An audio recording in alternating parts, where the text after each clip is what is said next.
Bon, allez, on va démarrer notre table ronde. Bonjour à tous.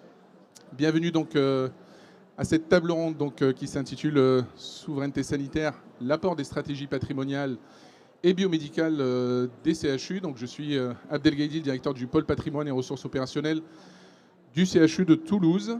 Et j'interviens donc en tant que coordonnateur de la commission ingénierie et architecture de la conférence des DG. Donc sur cette table ronde, on a plaisir d'accueillir trois intervenants à mes côtés. Donc Annabelle Billy, directrice des travaux et des services techniques du CHU de Rouen. Bonjour Annabelle, bienvenue. Bonjour. Geneviève Gachard, donc directrice des ressources biomédicales au CHU de Poitiers. Bonjour. Et Samuel Sancerni, donc qui est représentant French Healthcare. Bonjour. Alors, on a choisi donc la thématique souveraineté sanitaire et puis surtout apport des stratégies patrimoniales et biomédicales. Alors pourquoi ? Parce que tout simplement, on est persuadé que notre rôle au sein des directions immobilières, directions techniques, mais aussi biomédicales, notre rôle est important, notre place est importante puisque on travaille au quotidien pour assurer la continuité de fonctionnement de nos différents CHU. Il faut savoir que les CHU ont une place particulière dans le paysage français, dans le paysage national, puisque ce sont effectivement des totems, des grandes infrastructures qui doivent résister à tout. Ils doivent résister aux crises sanitaires. Ils doivent aussi résister, et on ne l'espère pas, à des guerres éventuelles, au regard aussi de la conjoncture et du contexte actuel. Et donc, à ce titre-là, on doit, j'allais dire, proposer des stratégies de telle sorte à pouvoir assurer notre rôle premier qui est le soin. Alors sur cette table ronde, comme je l'ai dit dans ma petite vidéo introductive, un pays qui ne peut plus soigner ne peut plus être souverain parce qu'on considère tout simplement que la souveraineté sanitaire d'un pays, elle passe avant tout par le soin. C'est-à-dire qu'il faut être en capacité de pouvoir soigner à tout moment, en toutes circonstances. Donc ça pose la question et la problématique bien sûr immobilière de nos bâtiments, de nos infrastructures. Ça pose la question de nos stratégies en termes d'équipements biomédicaux ou autres. Et puis ça pose aussi la question tout simplement de notre capacité à pouvoir fonctionner en toutes circonstances. Comme je l'ai dit tout à l'heure, nos CHU sont aussi, j'allais dire, à un tournant, c'est-à-dire qu'au regard d'un contexte et d'une incertitude conjoncturelle, on doit aussi pouvoir se poser des questions très concrètes, à savoir comment, j'allais dire, on peut maintenir ou garantir une sécurité de prise en charge en toutes circonstances. Et donc ça pose la question de la continuité de service, ça pose la question aussi de notre souveraineté à pouvoir investir dans notre patrimoine, mais aussi dans nos équipements. Et puis tout ceci, bien sûr, sera abordé et développé par nos différents intervenants. Dernier mot avant de passer la parole pour ne pas trop la monopoliser. On pense aussi que les CHU, aujourd'hui, au regard de leur positionnement, et on en a eu la preuve avec la crise du Covid, conditionnent vraiment la capacité de la nation à faire face aux crises. On a bien vu que finalement, les CHU ont joué un rôle très important au regard de leur taille, de leur structure, de leurs moyens, de leur technicité et de leur organisation, à pouvoir, j'allais dire, s'organiser de façon agile et pouvoir faire face à une crise sans précédent qu'on n'a pas connue auparavant. Et c'est justement à travers ce retour d'expérience aussi de la crise Covid que nous sommes dans une logique d'appréciation de risques et surtout d'anticipation de crises éventuelles.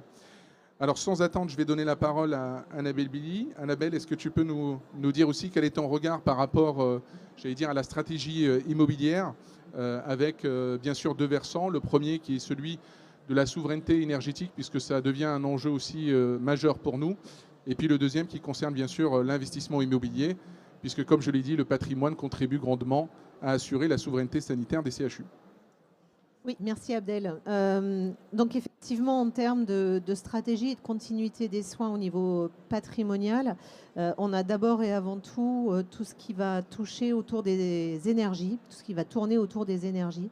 Les énergies, il faut savoir que ça nous sert effectivement à chauffer nos bâtiments, mais aussi à assurer toute la continuité de nos soins, donc soins critiques, tout ce qui va être bloc opératoire, toutes les installations indispensables au bon fonctionnement des hôpitaux.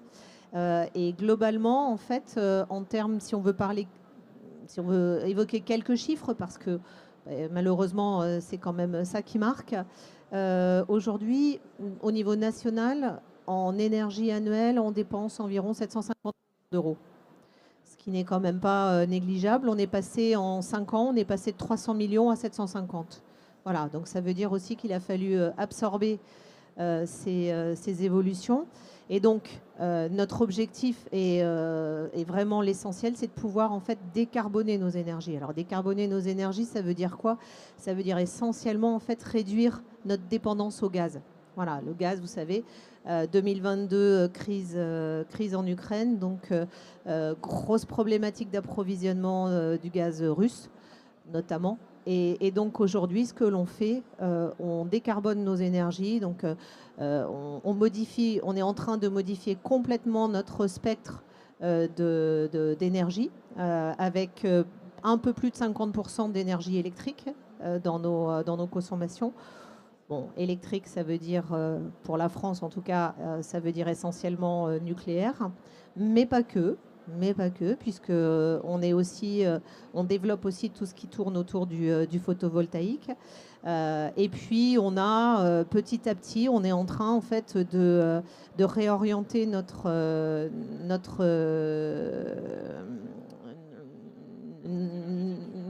mix énergétique. Merci.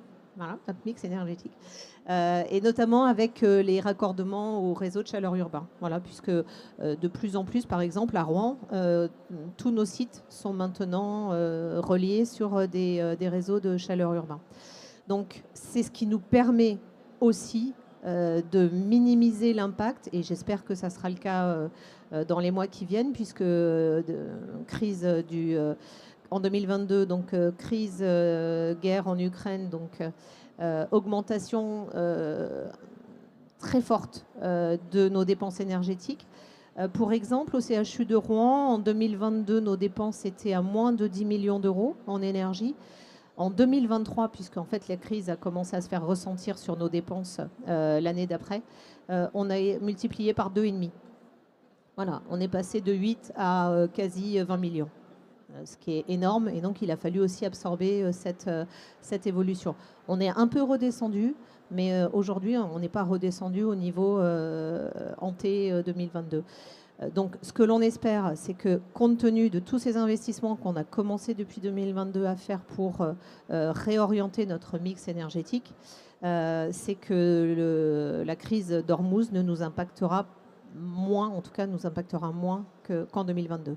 Voilà, donc on fait ça, on travaille sur tout ce qui peut être énergie renouvelable, bien évidemment. Donc c'est un des axes forts en fait de notre stratégie patrimoniale. Okay. Le sujet de l'investissement? Oui, alors juste avant de passer à l'investissement, Annabelle, donc c'est vrai que sur la partie énergétique, je le disais tout à l'heure, être souverain, c'est vraiment ne pas dépendre des autres. Et aujourd'hui, on a une seule ressource d'énergie sur laquelle vraiment on est très dépendant de l'étranger, c'est le gaz. Donc c'est pour ça qu'on est dans cette logique de réduction au maximum, j'allais dire, d'énergie gaz, d'énergie fossile. Et ça passe aussi par de gros investissements, mais on en parlera juste après, effectivement, avec Annabelle. Sur la partie justement immobilière et sur la transition, aujourd'hui, on a un parc au niveau des CHU où on a à peu près plus de 40% de nos CHU qui ont un taux de vétusté assez élevé et pour lequel on a des investissements forts à engager. Ces investissements, c'est aussi pour pouvoir répondre aux situations sanitaires exceptionnelles. C'est aussi pouvoir disposer de patrimoine récent, robuste, qui soit en capacité de répondre à la crise. Et Annabelle, est-ce que tu peux justement nous dire quels sont les axes que l'on travaille sur le versant immobilier et ce qu'on doit réaliser sur les prochaines années? Alors, on a ce qu'on appelle communément chez nous le mur de l'investissement qui arrive, puisque vous savez qu'il y a un grand plan d'investissement, donc le plan Ségur, qui a été développé il y a 4-5 ans. Aujourd'hui, on est à un rythme d'investissement qui n'a pas vu. Enfin, ce plan en fait reprenait plusieurs milliards d'euros. On est à un niveau d'avancement de ce plan qui est à moins de 50%. Donc les investissements, les projets arrivent. Et donc, voilà, on va avoir dans les 5 prochaines années un niveau assez important d'investissement à réaliser. Alors ces investissements, ils ne sont pas aujourd'hui tous financés. On les financera aussi avec nos économies, pour partie, que l'on souhaite réaliser sur notre cycle d'exploitation. Voilà. Et vice-versa. En fait, ce que l'on cherche beaucoup, c'est à ne pas déséquilibrer nos deux cycles, que ce soit notre cycle d'exploitation au détriment de notre cycle d'investissement et vice-versa. Et la grosse problématique que l'on essaie au maximum de gérer, en fait, c'est la démographie. C'est la démographie de nos ressources humaines, qu'elles soient techniques ou d'ingénierie, puisqu'aujourd'hui, en fait, on a, en moyenne, on va avoir entre 20 et 30% des ingénieurs qui vont partir à la retraite dans les 5 prochaines années.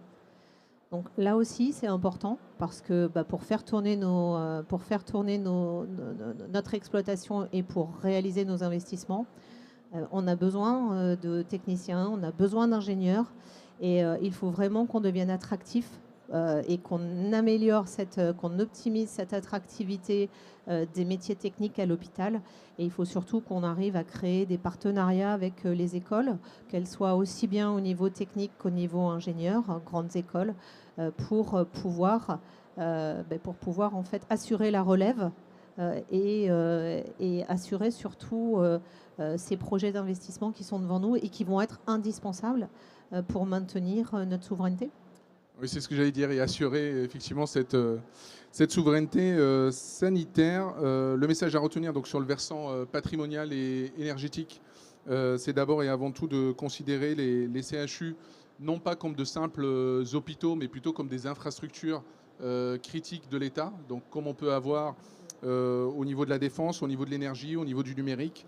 Donc comme je l'ai dit tout à l'heure, ce sont vraiment des totems qu'il faut préserver, qu'il faut sécuriser, de telle sorte à pouvoir faire face à une éventuelle crise. Maintenant, le regard biomédical. Donc, je passe la parole à Geneviève. Est-ce que tu peux nous dire aussi quelle est, la stratégie biomédicale, si tant est qu'il y avait une stratégie, voilà.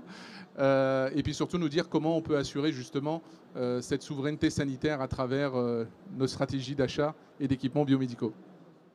Alors, je vous avouerai que quand Jean-François Lefebvre nous a dit souveraineté et dispositifs médicaux, biomédicaux, ça n'a pas été facile. Pourquoi? Parce qu'aujourd'hui, les soins critiques, les équipements biomédicaux, ils assurent tous les soins critiques, bloc opératoire, les réanimations, on était sauvés, guerriers, Covid, oh là là, super. En attendant de ça, quand on a vu la crise, on a vu aussi une dépendance, et on le sait, une dépendance très forte, et Samuel en est témoin, une dépendance très forte à la technologie mondiale, à l'industrie mondiale. On n'est pas sur le petit marchand du coin, etc. Donc derrière ça, il faut qu'on arrive à avoir une stratégie. Elle est à plusieurs niveaux. Nous, notre objectif, c'est de fournir aux hôpitaux des équipements fiables, sécures et performants. Ça, c'est notre job. Donc le job, il faut qu'on le fasse. Pour ça, il faut qu'on arrive à avoir toujours des équipements qui soient donc au niveau et avoir une bonne politique d'investissement. Aujourd'hui, je vais vous donner un ordre d'idée, à prendre avec des pincettes parce qu'on n'a pas tous les retours de la PHP, mais on est sur un parc de 5 milliards d'équipements qui ne fait que croître puisqu'on est avec une médecine qui est de plus en plus technologique. Ça, il faut le connaître. Donc derrière, il faut qu'on ait un plan pluriannuel d'investissement, comme on l'a dans l'immobilier, de façon à avoir une dynamique de renouvellement en fonction de la vétusté de ces équipements-là. Et ce qui est important aussi, c'est d'avoir une stratégie, on va en parler après, une stratégie dans l'investissement, dans la standardisation. Moi, je sais qu'on m'a nommé responsable des respirateurs sur la Nouvelle-Aquitaine au moment de la crise Covid, et j'ai refusé, en concertation avec les réanimateurs, les respirateurs chinois. Pourquoi je les ai refusés? C'est pas parce qu'ils étaient chinois, c'est que petit 1, on ne savait pas les utiliser, on n'avait pas les dispositifs médicaux associés, on n'avait pas la formation. Donc c'était hyper dangereux. Donc ce choix de standardisation fait qu'on va avoir des professionnels de santé qui vont savoir utiliser en réa, à droite, à gauche, les équipements et qui vont nous permettre aussi d'avoir une agilité quand on va avoir des renouvellements, des changements de pratiques, des choses comme ça.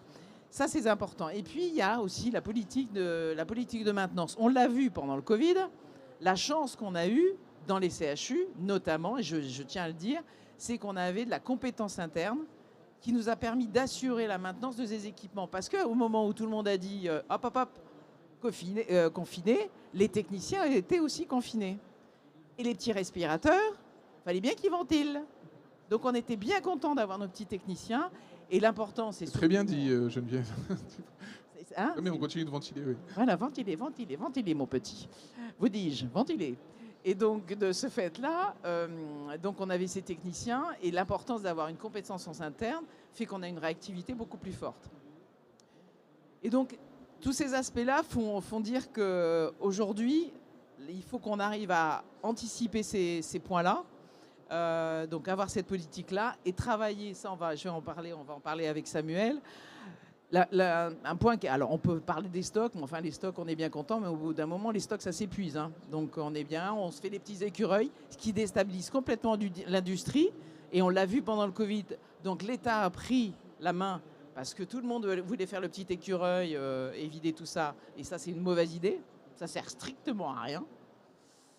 Hormis mettre en tension les industries. Et ce qu'on a fait là aujourd'hui, alors je ne sais pas si vous l'avez su, vous le voyez, c'est qu'aujourd'hui les industriels par rapport à la crise du Golfe, c'est eux-mêmes qui font la régulation dans les approvisionnements. C'est-à-dire que si vous leur demandez une commande complémentaire, ils ne le feront pas. Ils vont se caper pour ne pas déstabiliser les productions internationales qui sont déjà très compliquées. Donc j'en arrive, et je vais passer la main à Samuel. La stratégie aussi hyper importante pour nous, c'est connaître les industriels et travailler avec eux. Parce que la stratégie du OK, je te connais, OK, j'achète, pas cher, je te le fais pas cher. Ouais, enfin, on est bien content, mais ça dure pas cher non plus. Donc, il faut qu'on ait vraiment la vision de comment ils vont développer l'outil, comment derrière ils vont le vendre, comment ils vont le supporter, c'est quoi la... Parce que c'est des temps longs. Quand on a des ruptures brutales d'approvisionnement d'équipements, de consommables, on excusez-moi, mais on se met dans le rouge. Alors moi je m'occupe aussi de la pharmacie et on n'arrête pas d'avoir des ruptures d'approvisionnement, mais on l'a aussi sur les équipements. Et sur un gros équipementier qui se casse les mirettes, ça fait des gros dégâts. Et le travail qu'on fait donc avec les industriels, d'où la veille technologique, d'où la veille... moi, je lis les échos, on discute beaucoup, parce que ça, c'est vraiment essentiel pour nous, notre pérennité. Donc là, je vais laisser parler Samuel. Samuel a la vision, donc, si je puis dire, au niveau de l'Europe, parce que la France, cocorico, on en a quelques-uns, mais on ne va pas tenir qu'avec la France. Mais voilà, donc je vais lui laisser la parole sur le sujet. Allez, Samuel, ouais. Merci beaucoup. Donc moi je suis un industriel, mais je représente les industriels français du DM qui exportent et qui vendent à l'étranger. Il y a 2 points que je voudrais dire, c'est que la crise qu'on est en train de vivre au Moyen-Orient pour les industriels sera nettement pire que le Covid. Nettement pire. Alors on est un tout petit peu plus préparé, mais ce sera nettement pire. Nous, en tant qu'industriels, on a déjà ce qu'on appelle des allocations sur le plastique. C'est-à-dire qu'aujourd'hui, quand on commande des capots pour nos équipements, on a des gens qui nous fournissent du plastique et on nous dit vous n'aurez pas plus de X tonnes de plastique cette année. Parce que de toute façon, on ne sait pas si on pourra les importer, on ne sait pas si on pourra les produire. Et donc à partir de là, il y a des enjeux réglementaires, parce que si on n'a pas de plastique, on vous fournit des équipements sans capot, et des équipements sans capot, vous ne pouvez pas les utiliser. On a des contraintes réglementaires, parce que des équipements avec un plastique différent, ce qu'on pourrait faire, on n'a pas le droit. Il y a des normes en France, il y a ce qu'on appelle la biocompatibilité, qui sont des normes qui sont assez strictes, et donc on ne peut pas changer un équipement immédiatement. Ce que j'aimerais dire, c'est qu'aujourd'hui, les CHU, vous êtes des acteurs du soin. Vous êtes des plateformes incontournables et vous faites la médecine d'aujourd'hui en France et finalement dans une grande partie du monde. Le système de santé français est un système qui est excessivement bon, qui a beaucoup de contraintes et beaucoup de problèmes, mais qui est excessivement bon et vous êtes une vitrine pour beaucoup d'industriels.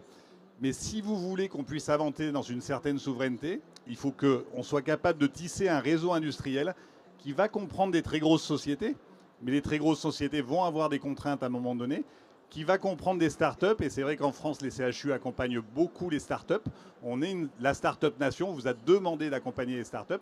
Mais il va falloir aussi créer un tissu de PME et d'ETI qui vont être capables de répondre à l'ensemble de la chaîne et à faire un mapping pour être capable de déterminer quelles sont les sources essentielles, où est-ce qu'on peut s'en passer, parce que ce n'est pas vrai. Aujourd'hui, on n'aura pas de puces qui ne viennent pas de Chine. Donc on sera obligé d'avoir des puces de Chine. Et là, il faut peut-être faire du stock, parce qu'on n'aura pas le choix. Mais est-ce qu'on peut rapatrier certaines technologies en Europe? Et comment, à partir de ce mapping d'urgence, parce que tu l'as dit, hein, si on n'est pas capable de soigner, on n'est plus souverain, on est capable de mettre en place des plateformes de résilience sur le long terme. Et la crise aujourd'hui va être un problème, c'est que les acteurs mondiaux ont compris ça. Si demain la Chine veut embêter l'Europe, elle peut lui faire la guerre, ça fait des morts, c'est pas impactant. Elle peut faire des cyberattaques, et ça c'est important, mais elle peut aussi arrêter de nous livrer du plastique. Si la Chine ne livre plus de plastique, on fabrique plus d'équipements. Mais justement, Samuel, est-ce qu'on ne peut pas se dire que pour être souverain, il faudrait peut-être se lancer dans une démarche où on s'affranchirait, entre guillemets, d'une dépendance au reste du monde, et en particulier de la Chine, c'est-à-dire construire nous-mêmes nos micro-puces, nos installations, nos équipements, nos machines, et du coup ne plus être tributaire, entre guillemets, de l'Asie, ou des États-Unis d'ailleurs, et du coup gagner notre souveraineté sanitaire à ce titre-là. Alors aujourd'hui, si j'étais un peu caustique, je dirais, je ne sais pas si je me méfie plus de la Chine ou des États-Unis d'ailleurs, pour le coup. Mais bon, ça n'engage que moi, mais on est quand même dans une situation qui est complexe. Je ne crois pas qu'on soit en mesure de s'affranchir totalement aujourd'hui. Le retard qu'on a pris, et d'ailleurs j'entendais l'intervenant d'avant sur le financement, le retard qu'on a pris est colossal. Parce qu'on ne sait pas fabriquer de puces, on ne sait pas fabriquer de plastique, on ne sait pas fabriquer tout ce qui est sale, tout ce qui est un petit peu sale. Enfin, même les grandes multinationales, et il y en a peut-être, enfin, j'ai vu des gens passer tout à l'heure, il ne faut pas rêver, mais des aimants, il n'y en a pas dans le monde. Des aimants, ça n'existe qu'en Chine. Vous ne trouverez pas d'aimants ailleurs que dans le monde.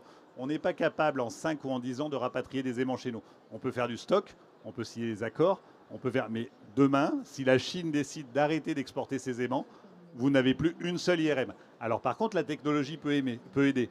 Parce qu'en un IRM 7 Tesla, qui va nécessiter des très gros aimants, et un IRM 0,5 Tesla où l'intelligence artificielle va permettre de gagner et c'est là où on doit travailler en collaboration. Quel est votre besoin? Comment on peut avancer? Et comment, avec peut-être moins de ressources, mais plus de savoir-faire, plus de technologie, plus d'intelligence, on est capable de créer une certaine résilience. Et ça, c'est un travail qu'il faut qu'on arrive à mener en se mettant autour de la table et en disant, ben, c'est quoi qu'on veut soigner, quoi? Qu'est-ce qu'on est capable de laisser de côté à un moment donné? Quand tu dis on, c'est pas que français, c'est à l'échelle européenne. Alors, moi, je me place dans une échelle totalement européenne. Oui. C'est clair, il faut qu'on soit... On est un pins, on ne peut pas être un village gaulois. Il y a 3 blocs qui se créent. Il y a un bloc asiatique, il y a un bloc européen, il y a un bloc américain. Il faut considérer qu'on sera toujours amis, il n'y a pas de problème, mais il faut considérer qu'on sera aussi toujours ennemis, potentiellement, et que donc on doit trouver des accords avec eux pour avancer, mais on doit être capable de se désaffranchir très vite de ces accords pour trouver notre propre route, et puis un jour de naviguer plutôt avec la partie à l'est, et puis un jour plutôt avec la partie à l'ouest, parce que ça change très vite. Ce que je peux dire en complément, c'est ce que je dis, Samuel, c'est que la dépendance à un seul industriel ou un seul modèle, c'est super dangereux dans tous les domaines que ce soit. Et la difficulté qu'on a aujourd'hui, c'est qu'on a des agressions commerciales très fortes qui sont, ben, on le voit bien, de la Chine, on a aussi les Américains. On a des directives d'ailleurs européennes qui nous disent attention pour acheter chinois. Non pas que la Chine fait des choses qui ne sont pas bien, mais cette dépendance fait que aujourd'hui, ça fragilise déjà nos tissus.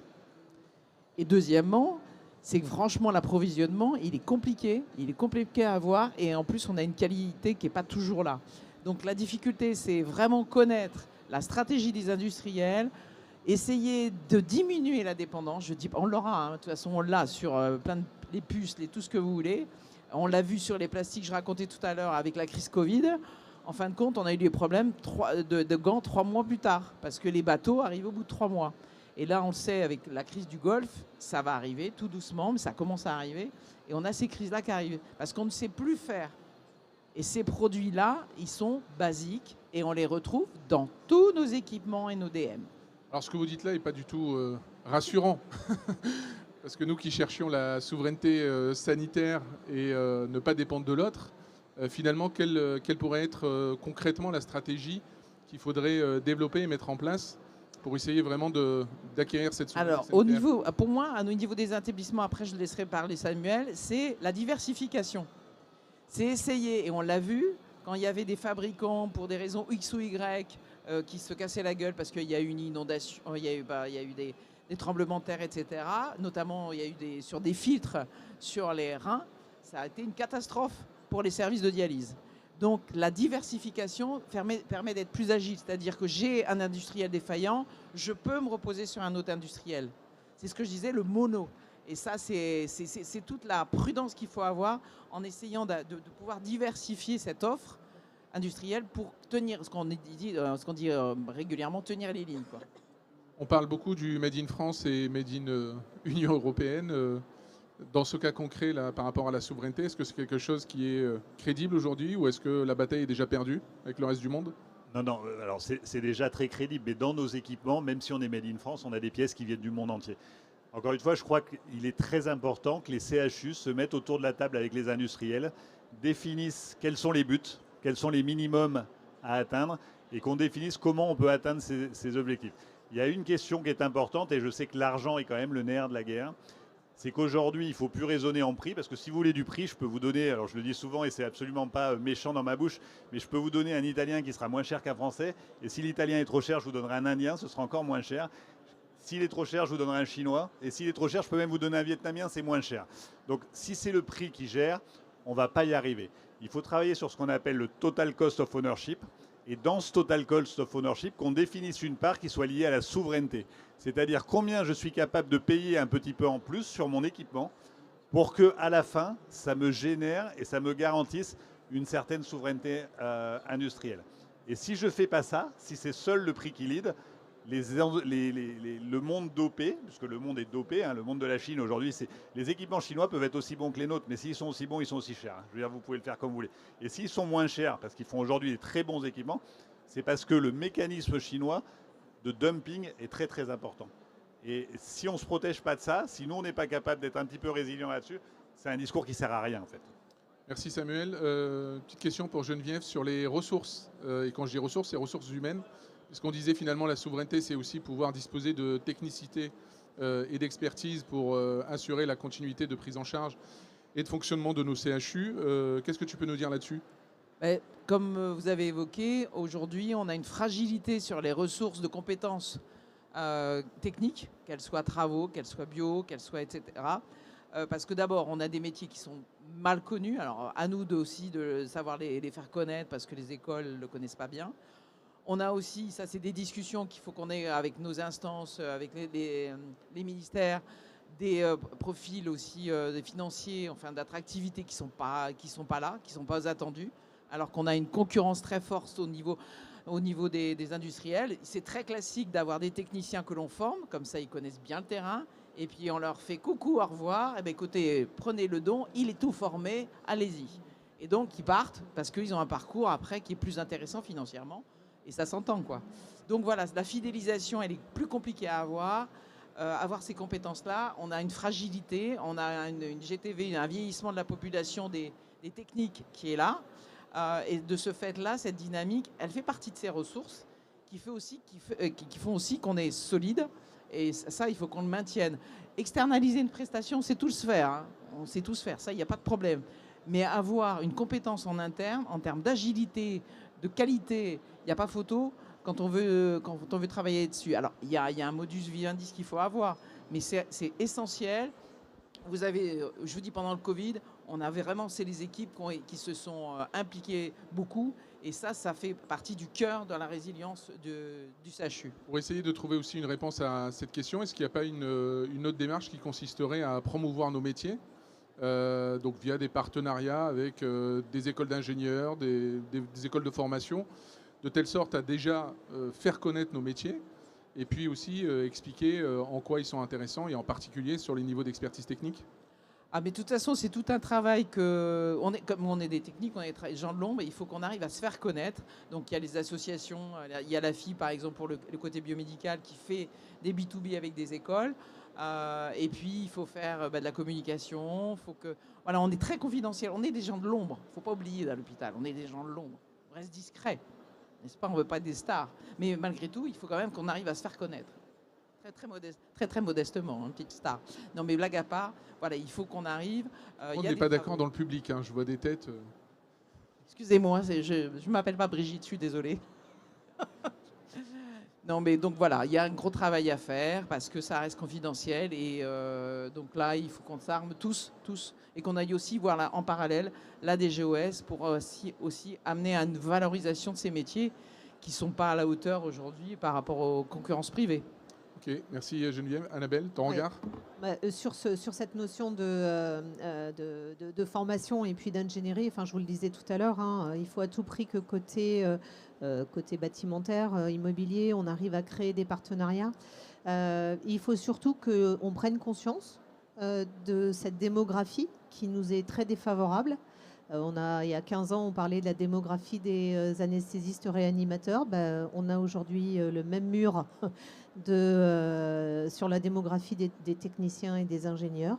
Et il faut à tout prix que nos instances, nos tutelles prennent conscience de ce risque devant lequel on est. Et puis, il faut qu'on forme. Il faut qu'on forme à nos métiers parce qu'aujourd'hui, il n'y a pas d'école spécialisée en termes de technique ou d'ingénierie. Alors, je ne parle pas sur le biomède, mais sur la partie immobilière, il n'y a pas d'école spécialisée. Et c'est là où il faut qu'on aille pour les 15 ans qui viennent, parce que c'est indispensable. Merci Annabelle. On a quasiment fini notre table ronde avant de donner quelques propos en conclusion. Samuel, s'il y avait un message à retenir finalement de cette stratégie en termes d'équipements biomédicaux pour assurer la souveraineté sanitaire des CHU? Je crois que le message, c'est que les industriels sont prêts. Vous en connaissez des très gros. Vous connaissez les startups, mais il y a des PME, il y a des ETI. C'est aussi votre rôle sociétal, j'oserais dire, de penser à inclure cet écosystème dans vos travaux et qu'on puisse avancer ensemble. Parce que si nous, on grossit PME, si nous, on est capable d'exporter, si on est capable de vous donner un service de qualité, eh ben, on sera capable effectivement de créer cette souveraineté. Je le dis souvent, il ne faut jamais acheter parce que c'est français, ça ne sert à rien. Il faut acheter parce que c'est français et parce que ça vous apporte une valeur, et français ou européen d'ailleurs, mais parce que vous avez un service de proximité, parce que vous allez être capable de créer de la valeur pour vos services, pour vos patients, pour la santé en France, pour la santé dans l'Europe. Donc c'est quand même quelque chose qui est important globalement parlant. Merci Samuel. Geneviève? Alors en 2 mots, c'est ce que je vous disais tout à l'heure. Gestion de patrimoine, bien avoir une bonne dynamique de renouvellement du patrimoine et de le maintenir.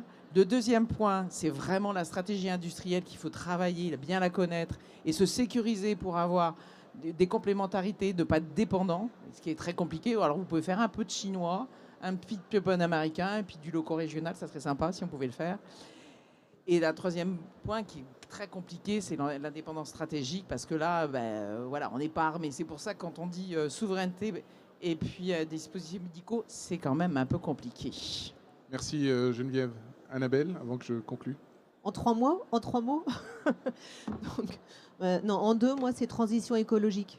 Voilà, parce qu'il faut à tout prix que maintenant, dans nos investissements, on raisonne autonomie au niveau de nos énergies. Qu'on baisse bien évidemment tous nos bilans d'émissions de gaz à effet de serre, mais il ne faut pas qu'on le fasse n'importe comment. Aujourd'hui, la réglementation, elle nous est pas forcément très favorable. Il faudrait la revoir, mais ça, c'est un autre débat. Mais en tout cas, il faut vraiment qu'on arrive à s'autonomiser le plus possible, soit au niveau, bien sûr, national, soit au niveau européen, sur nos énergies. Voilà. Merci Annabelle. Donc quelques mots pour conclure ces propos très intéressants. Alors d'abord vous dire que on est persuadé que la modernisation des CHU, que ce soit en termes immobiliers, patrimonial, mais aussi en termes d'équipements biomédicaux, ce ne sont pas des dépenses inutiles, c'est-à-dire que ce ne sont pas des dépenses pour se faire plaisir ou pour être, j'allais dire, connecté à la tech, moderne, etc. Ce n'est pas du tout ça. C'est surtout pour assurer, j'allais dire, notre rôle, nos fonctions, garantir aussi une capacité de fonctionnement, de prise en charge, de sécurisation. Et à ce titre-là, ce sont vraiment des investissements qui sont absolument nécessaires si on veut préserver la souveraineté sanitaire de la France. Et deuxième élément que je voulais aussi partager avec vous en termes de conclusion de cette table ronde, c'est aussi de considérer que finalement ces investissements, ils contribuent aussi aux investissements stratégiques que l'État peut engager, que ce soit sur la défense ou sur d'autres secteurs. Les hôpitaux sont aussi là pour garantir la réponse sanitaire de l'État. Et donc à ce titre-là, ce sont des investissements stratégiques qui nous permettent de garantir la souveraineté sanitaire. Donc le thème était très intéressant. Merci à tous de votre intervention. Merci à tous de nous avoir écoutés. Voilà, c'est quelques minutes. Et puis, on est à votre disposition pour répondre à vos questions. Merci beaucoup.